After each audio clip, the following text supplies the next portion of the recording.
எந்த ஒரு பிஹேவியரையும் நம்ம வந்து நல்லதாக இருந்தால் அதை அதிகப்படுத்துறதும், அது வந்து நமக்கு தீமையை அது பேடாக இருந்தால் அது கம்மி பண்ணுறதுக்கும் ஒரு சின்ன ஒரு டெக்னிக், ஒரு ஜப்பானிய டெக்னிக்கு.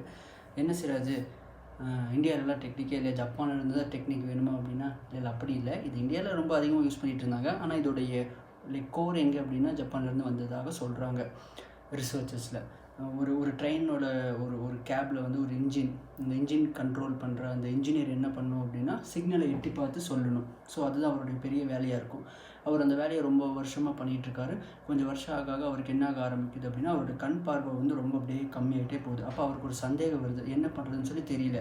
ஆனால் அவருக்கு ஏற்ற மாதிரி அவருக்கு பக்கத்தில் ஒரு ஃபயர் மேன் இருந்தாராமா. அந்த கறி அள்ளி போடுவாங்கள்ல, இது 90s நடந்தது. அந்த கறி அள்ளி போகிற ஒருத்தர் இருந்தாராமா. அப்போ அவர் என்ன பண்ணுவாராமா, டக்குன்னு எட்டி பார்த்துட்டு, டேய் சிக்னல் கரெக்டாக அப்படின்னு கேட்பாராமா. தலைவர் கன்ஃபார்ம் கரெக்ட் அப்படின்னு சொல்லுவாராமா. இது நாளடைவில் என்ன ஆக ஆரம்பிச்சிச்சு அப்படின்னா, இது வந்து நிறைய எரரை கம்மி பண்ணிச்சாமா. அதுக்கப்புறம் வேலை பார்க்குற இடத்துல, அக்கௌண்ட்ஸ் டிபார்ட்மெண்ட்டில் நிறைய இடத்துல என்ன பண்ண ஆரம்பித்தாங்க அப்படின்னா, கேட்டு கன்ஃபர்மேஷன் வந்ததுக்கப்புறம் அதை ப்ரொசீட் பண்ணு அப்படிங்கிற ஒரு ஃபார்மேட் என்ன பண்ணாங்க அப்படின்னா கொண்டு வந்தாங்களாமா.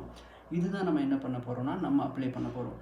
நான் இப்போ கொஞ்ச நேரத்துக்கு முன்னாடி நான் நடந்து போயிட்டுருந்தேன். டியூஷன்லேருந்து ஒரு பையன் வந்துட்டு இருந்தான். அவனை பின்னாடி நான் போயிட்டுருந்தேன். சடனாக மேலேருந்து ஒரு குரல், டே காருடா அப்படின்னு. அவனுக்கு பதறிச்சோ இல்லை நமக்கு பதறிச்சு. நான் திரும்பி பார்த்தா ஒரு கார் வந்துட்டு இருந்துச்சு. ரோட்டில் பார்த்தோன்னா வண்டி வருது, கார் வருதுன்னு சொன்னால் மட்டும் நம்ம ஒரு எக்ஸ்ட்ரா ஒரு அட்டென்ஷன் கொடுக்குறோம் பார்த்தீங்களா. அது ஏன் அப்படின்னா இந்த பிரின்சிபல்னால தான். ஒரு பாயிண்ட் பண்ணி அது நம்ம ஆக்ட் பண்ணும்போது என்ன ஆகும் அப்படின்னா, நம்ம அந்த ஆட்டோமேட்டிக்காக சிஸ்டம் வேலை போய் பார்த்தீங்கன்னா டிஃபால்ட் மோட், அந்த டிஃபால்ட் மோடு ஸ்டாப் ஆகி ஒரு கான்ஷியஸ் அவேர்னஸ்க்கு நம்ம வரும். அப்படிங்கிற மாதிரி வருவோம். ரொம்ப நேரம் நம்ம ஃபோன் பார்த்துட்ருக்கோமா, ஒன்றும் பெருசாக வராது. ஆனால் வந்து யாராவது ஒருத்தவங்க டைம் வாட்சை காமிச்சு இவ்வளோ நேரமாக நீ பார்த்துட்ருக்கேன்னு சொல்லி கேட்டால், ஓகே அப்படிங்கிற மாதிரி நம்ம சின்ன ஒரு அட்டென்ஷன் கொடுப்போம். ஸோ குழந்தைங்கக்கிட்ட உங்கள் பர்சனல் லைஃப்பில் எதுவாக இருந்தாலும் என்ன பண்ணுங்க அப்படின்னா, கொஞ்சம் கான்ஷியஸாக அந்த டிஃபால்ட்டாக அந்த ஆட்டோமேட்டிக்காக ஒரு ப்ராசஸ் ஆகுது பார்த்தீங்களா, அதை கட் பண்ணுங்கள். அதை கட் பண்ணுற மெத்தடு தான் பிசி. பாயிண்ட் பண்ணி கால் பண்ணுங்கள்.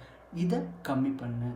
இந்த புக்கில் இந்த சப்ஜெக்ட் எடுத்து படி. ஸோ நம்ம மொபைல் ஸ்க்ரோல் டைம் அதிகமாகிட்டுருக்கு பரவனுக்கு. அப்போ என்ன பண்ணு, இந்த மொபைல் பார்க்குறதுக்கு பதிலாக நான் கொஞ்சம் நேரம் நடந்து போகிறேன்.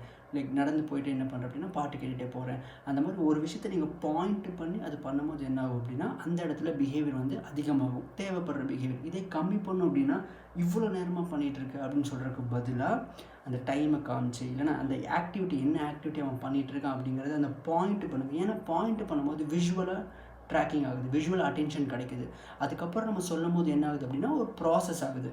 இங்கே விஷுவல் அட்டென்ஷன் இல்லாமல் நம்ம வெறும் ப்ராசஸிங் மட்டும், அதை பண்ணாத, அதை அப்படி பண்ணு நம்ம சொல்லிகிட்டே இருந்தோம்னா, அது அவ்வளோ சீக்கிரம் என்ன ஆகாது அப்படின்னா ப்ராசஸிங் வந்து ஆகாது.